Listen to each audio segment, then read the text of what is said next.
what's so beautiful about it is that you can still exercise those muscles in the professional world. I can still go and teach, and they support that. They want that. It brings me back to that full circle of loving teaching, performing, and choreographing. Working in academia holds space for all of those things. I'm Caitlin, a former professional ballerina turned dance educator and career mentor, and this is the Brainy Ballerina Podcast. I am here for the aspiring professional ballerina who wants to learn what it really takes to build a smart and sustainable career in the dance industry. I'm peeling back the curtain of the professional dance world with open and honest conversations about the realities of becoming a professional dancer. Come along to gain the knowledge and inspiration you need to succeed in a dance career on your terms. Hello and welcome to the Brainy Ballerina Podcast. I'm your host, Caitlin Sloan, and I am joined today by Autumn Eckman. Autumn has had an incredible career spanning performance, choreography, and education.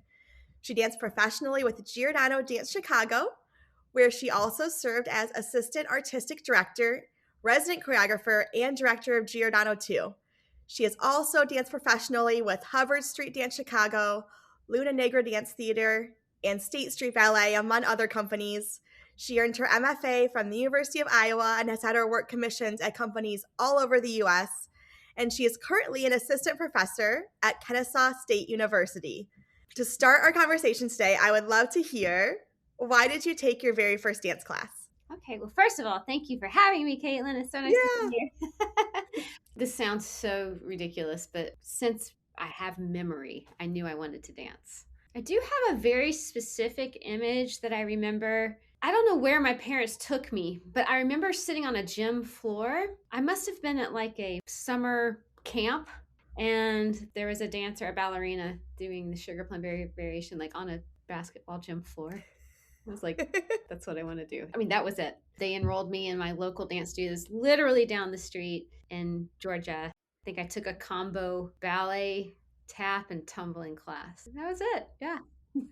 And then what was your training like growing up from there? Yes, from there was really wonderful training in the area I grew up in, and I grew up in some wonderful studios. It was primarily focused in, well, it was ballet, modern, and jazz. In those early years, up till about age 10 or 11, I did competitions, and I actually really, really enjoyed it. Growing up in the region that I grew up in, I was also a clogger. Oh. Yeah, so I had this really big love for tap and percussion, and I loved it. And I was on a clogging team and the whole 9 yards. And you kind of come to like an impasse where you have to not choose a direction, but really concentrate. And I was encouraged to go the ballet route. I was encouraged to. And that just snowballed from there. I left Atlanta at a really early age. I left home at 15 and I studied at Houston Ballet Academy. And then when I graduated high school, I came back to Atlanta and dove further into modern and jazz forms. That led me to Chicago. And that's where I met Nan and Gus. I think I was around 18 at that time. I would say this is still part of my training because there was a lot of training that happened at Giordano. I was still training as a young dancer, young performer, and young company member, training the Giordano technique and all the things that the school was offering. I think that's the gist of my training. And when I got to Chicago, I was introduced to a whole lot of other dance forms too. I was taking classes all over the city. I would go take classes with Mantu dance and take African class, and I was taking hip hop, and I was taking contemporary and Graham, and I mean just everything that Chicago had to offer. When I wasn't in rehearsal, I was probably downtown taking somebody's class. What made you go from Houston Ballet Academy to a more jazz focused career? Did you think you were going to go into a ballet company, or why did you make that shift? Yeah, I knew I wanted to, and it came back around later. Mm-hmm. Houston Ballet, I was exposed to, well, Hubbard Street came and performed at Miller Outdoor Theater, and I was probably, 13, 14 years old, and they had this contemporary program, Twyla Tharp, can't remember what all they were doing, but I was just mesmerized, enamored. I liked the way the company looked. I saw how they were all individuals. They were all superstars to me. And I really wanted to figure out how to get to Chicago. I think there's something about Chicago. It was like something I couldn't explain, but I was so drawn to. But the ballet was always there. My love for Houston, the training I received, and the company, that company itself, when I was there, They were doing works that were not just classical. And I just was so enamored and so in love with the dancers in the company. And when I wanted to be like them too, I wanted that training. So it's a many tiered decision and pathway.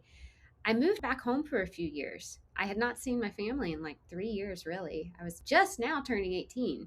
And so I trained and I spent a few years at home and strengthened that muscle and then moved to Chicago. What were those first few years like for you in a professional company? Well, they were a lot of fun, fun time, fun group, fun repertoire, being in a fun city. It wasn't all about having fun, it was the right fit that enabled me to really enjoy that space and time being a young professional dancer. It was a time of, oh gosh, just a lot of learning, having to learn. You're in every piece every night. Being in a repertoire company was such a cool experience and going right into that and being able to be all of these different things on stage in one evening and experiencing that. And also just that time with my peers and my company that I was in and the relationships that I've built and still have to this day. It's really nice. What was your progression through the company like, starting out as a new professional in Giordano and then ending up in a lot of different leadership roles? How did that happen for you? Nan was very supportive of me, and I was always interested in choreography. I was working in studios every night of the week, competition studios, non-competitional studios, and really learning how to cut my teeth as a choreographer and a teacher. And I think it was trifold. I equally loved performing, teaching, and choreographing. And I was demonstrating that I was developing these things all simultaneously. I had moved away to California. I danced with State Street Ballet. I came back. I reached my goals of working with a ballet company that I really loved. And then I came back and I took a more contemporary route. I was hoping that I was demonstrating that I had this well-rounded experience, that I had something to offer and bring back on the artistic side of the company. And Nan gave me that opportunity. What were some of the learning curves you experienced when you first started stepping into leadership roles? I'm still learning. It's always a learning experience. Every day it's reevaluating how the day went and learning from it, because it's about everybody around you. It's about the thing you're doing and the alignment of the organization and the goals and how you fit into that and how you're going to support and strengthen it. So those were the big things I had to learn. I was still young, and you're still like close to the peers in age. And so it's learning how to be in front of the room and learning from your failures, learning from your mistakes, and just constantly reinventing the wheel and reevaluating how you can improve within that role. Mm-hmm. Can you share some of the standout moments from your performing career? What were some things that were really special to you or really important to you? This is very generalized. I loved performing. Being on tour and being in certain countries and certain places were really standout moments. Being in Dance for Life, which was an annual performance in Chicago where it was a fundraiser at the beginning of the season, or we could say at the end of the summer, and being with the community and doing pieces and dancing for a cause that always has been really important to me since an early age. Being a young dancer who lost their mentor at a young age to HIV and AIDS. For 15 years, I got to do this every year. Was really important to me. Those are probably the highlights. Getting to dance certain works, working with certain choreographers, and not just certain ones, but all of them. They were all equally important. And then I would also say later on, having the opportunity to travel and work with companies, working with Missouri Contemporary Ballet, later Merrick Dance, where I met you. Those types of opportunities and experiences were really, really stand out and valuable. It was really impactful for me too, to work with you. And I still have such amazing memories of all the times working with you. Yeah, it was a really special time. And I remember that first time that I came in and worked with you guys, and what became, I got to come back several times, a repeat relationship. Those are the most memorable things, is building those relationships and being able to come back again and again and see the growth and evolution of a dancer, an organization, a company through time, and having a small role in that. I guess that's always the things I've enjoyed most about being in dance. Yeah. How did you start getting more into choreography? Is this something you did from an earlier age? Or like you said, you always were interested in it. You were always in the studio working on things. How did you start really getting these commissions and working with companies and making that more part of your career? I did start early. I was a summer choreographer at Houston Ballet Academy for a summer we would have 3 student choreographers, and I did it one year and no idea what was going on.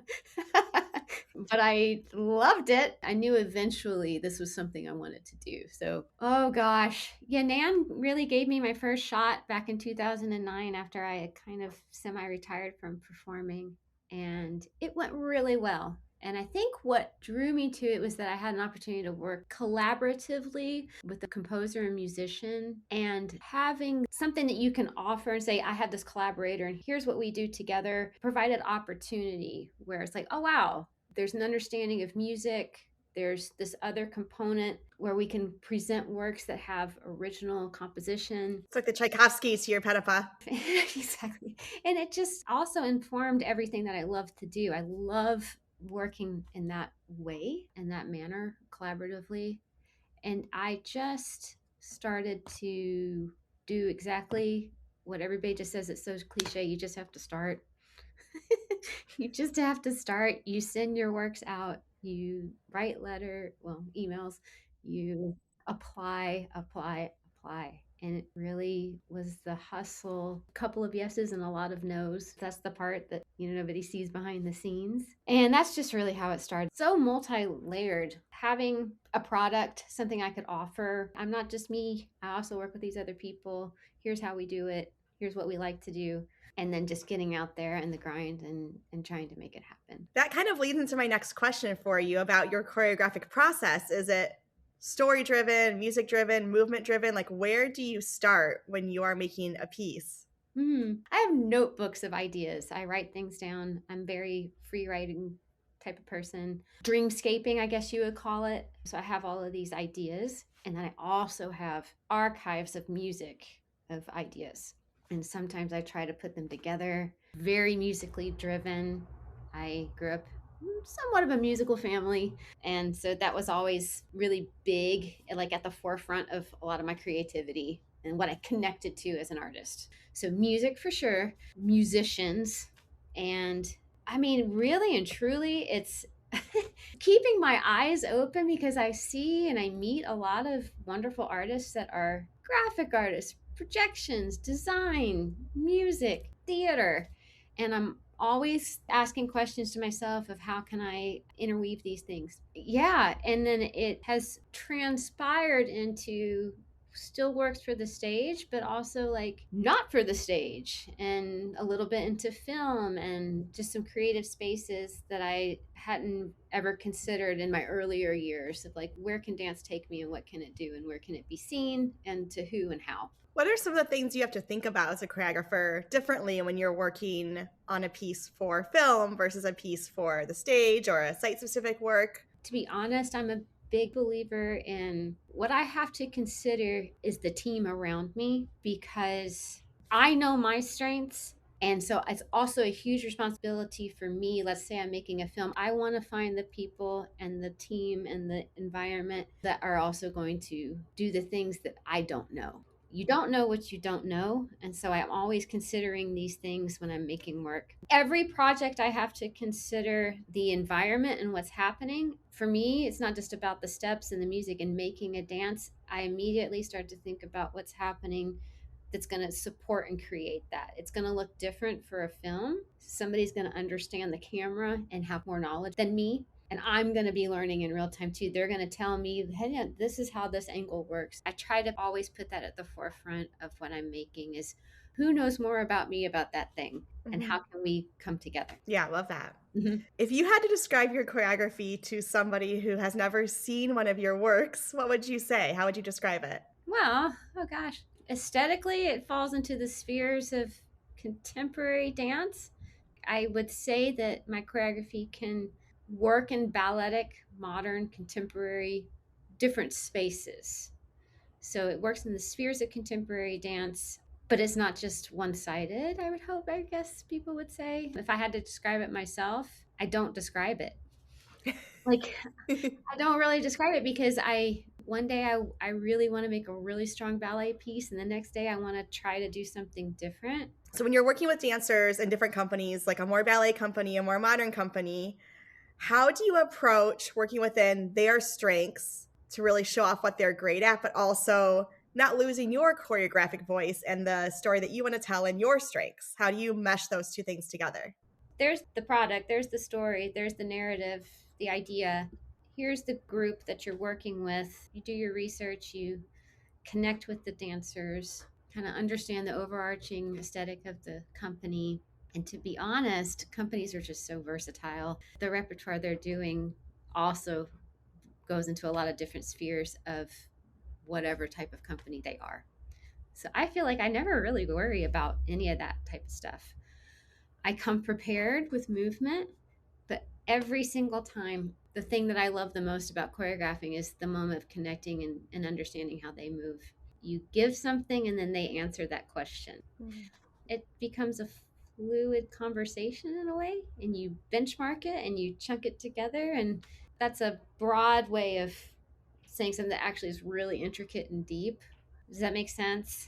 Yeah, having worked with you, I definitely feel that way. Like you said, you always come prepared and you have movement, but you're very open to interpretation of it. And there's sometimes that you're like, no, I really want this to be this.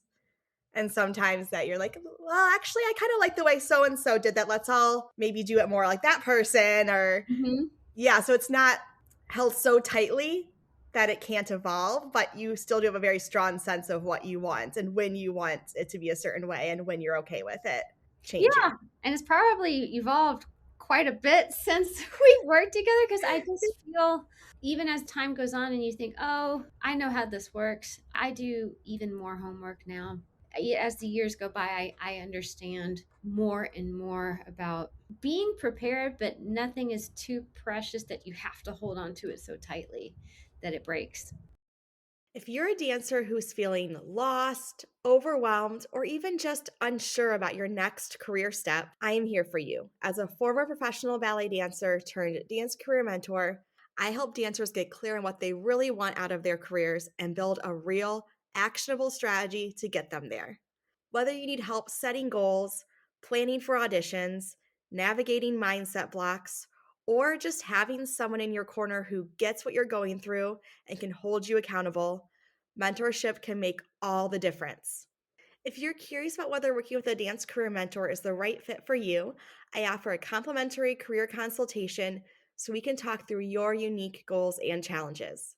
Just head to the show notes to schedule your consultation and let's build the dance career you've been dreaming about. I'd love to talk more about your journey in academia as well, because I know it's been a really big part of your story.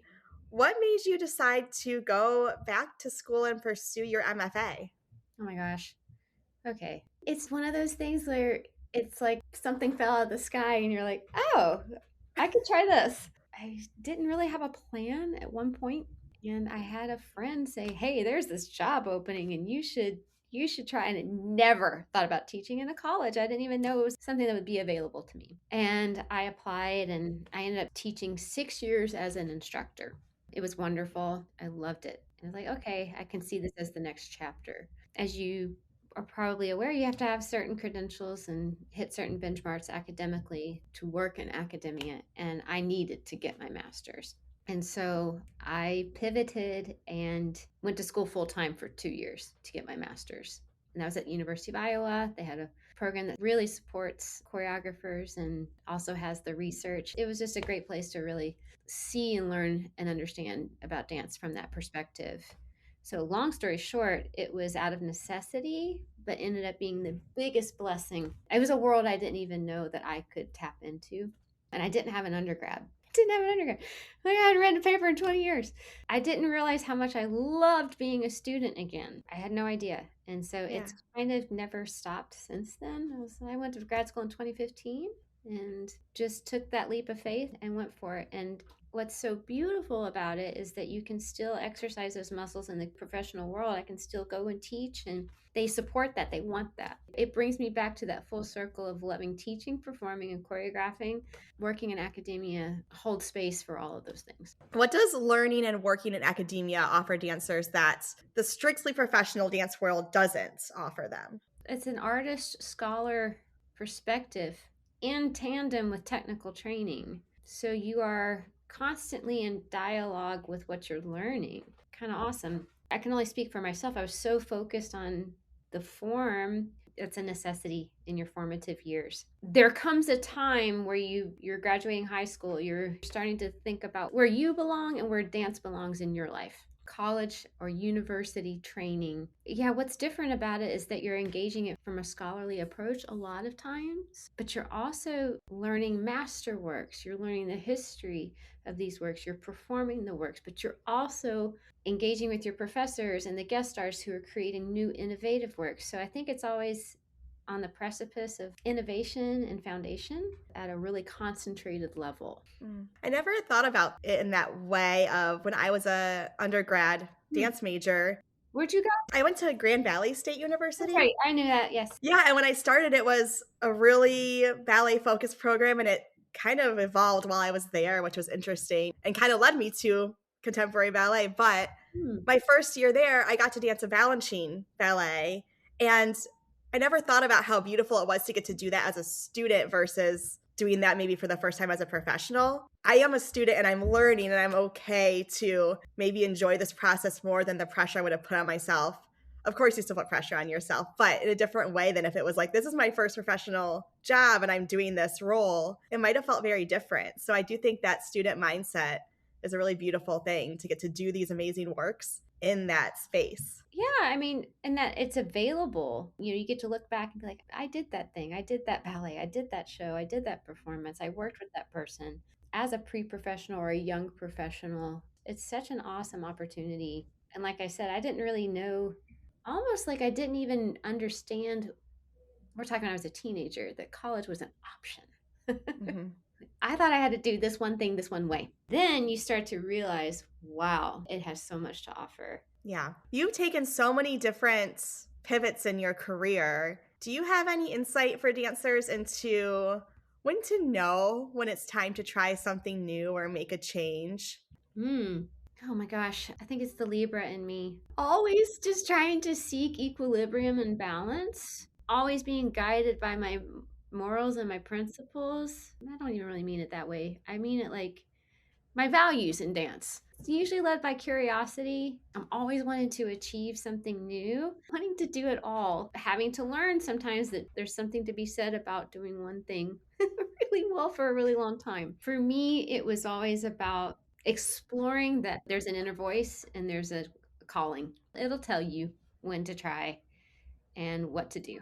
What is coming up for you next? What are you excited about? I've been granted this opportunity to assume a role within my university as artistic director.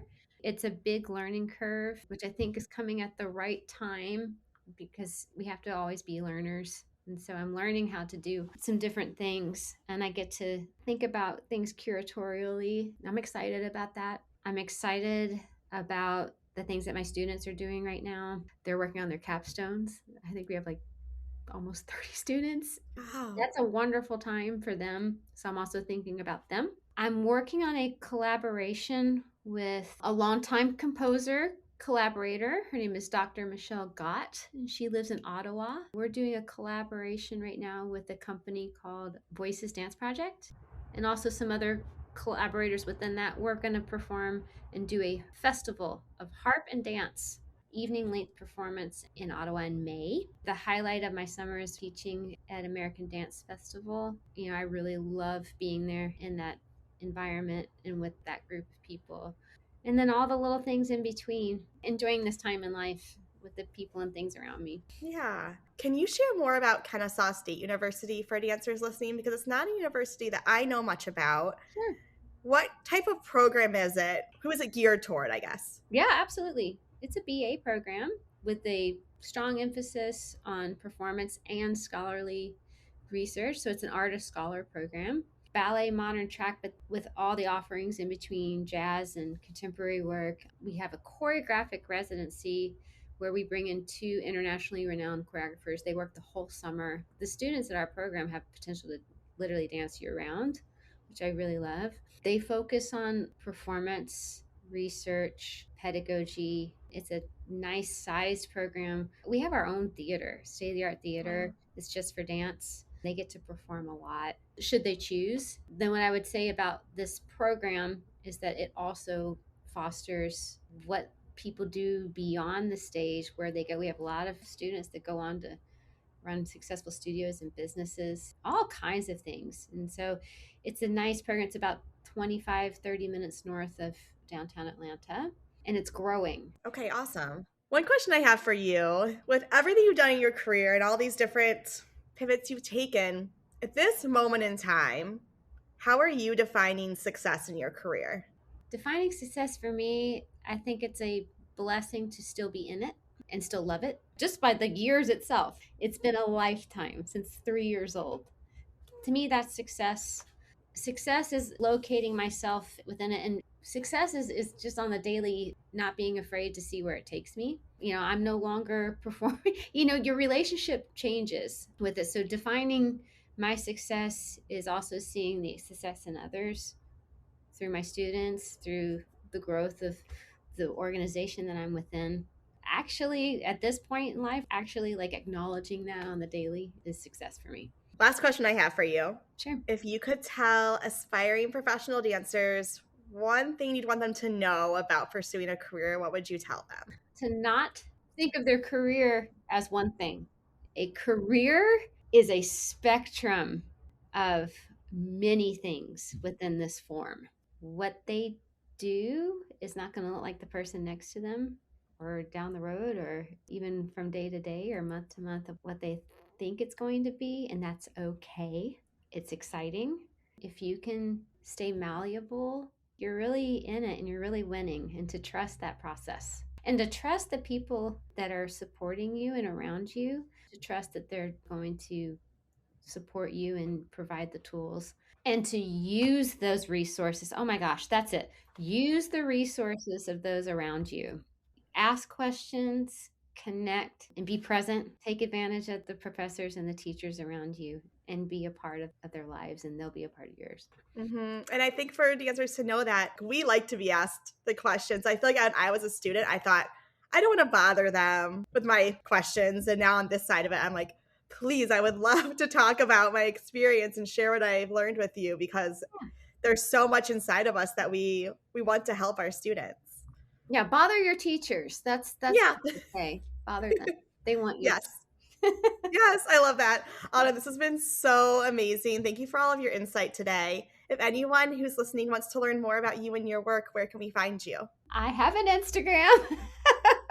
I have a website. It's autumneckman.com. You can always email me. There's a little tab there. Would love to connect with anybody who might want to. Okay, amazing. Thank you so much, Autumn. Thanks, Caitlin. This is wonderful. I mean, I can interview you now. Like, what is... No, really. Like, I actually want to ask this. How did you land upon the Brainy Ballerina Like, how did that evolve? That'd be like a whole other podcast episode, but I guess my short answer is that I felt like when I retired, I was very lost. I thought I was going to stay with Missouri Contemporary Ballet.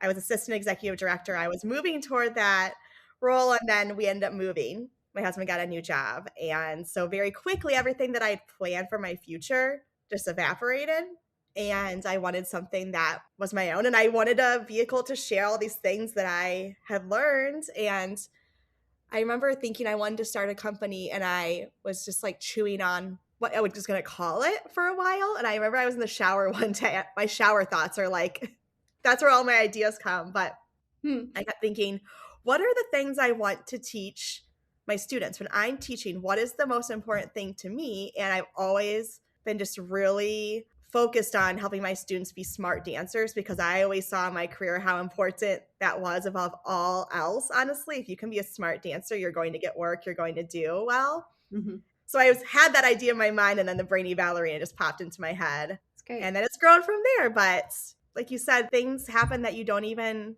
expect. And I was very set on one path, and then that changed, and I had to find a different way. You're a perfect example of trusting the process, planting a seed and seeing where it grows, and bringing people together in ways that you never expected. Oh, never. Yeah. And I mean, the podcast was not even on my mind when I started. No intention of starting a podcast. But then as time went on, and I have had kids now, and my life can be very big in some ways, like very big and beautiful raising kids, but also it can feel kind of small sometimes, and that you can be a little bit isolated, just like, I need to talk to an adult. Yeah. And so the podcast almost came out of my personal need for wanting to connect with people and hear their stories and just learn more and have these conversations. And so it is a little bit self-serving, but I think it has been really helpful to a lot of dancers as well. So it's been cool. Right. It's relatable. That's awesome. Cool. Yeah, thanks, Autumn. Yeah. It was so nice to connect with you. This was really fun. Yeah, likewise. Let's do it again sometime. Thank you for tuning in to the Brainy Ballerina Podcast. If you found this episode insightful, entertaining, or maybe a bit of both, I would so appreciate you taking a moment to leave a rating and hit subscribe. By subscribing, you'll never miss an episode, and you'll join our community of dancers passionate about building a smart and sustainable career in the dance industry. Plus, your ratings help others discover the show too. I'll be back with a new episode next week. In the meantime, be sure to follow along on Instagram at The Brainy Ballerina for your daily dose of dance career guidance.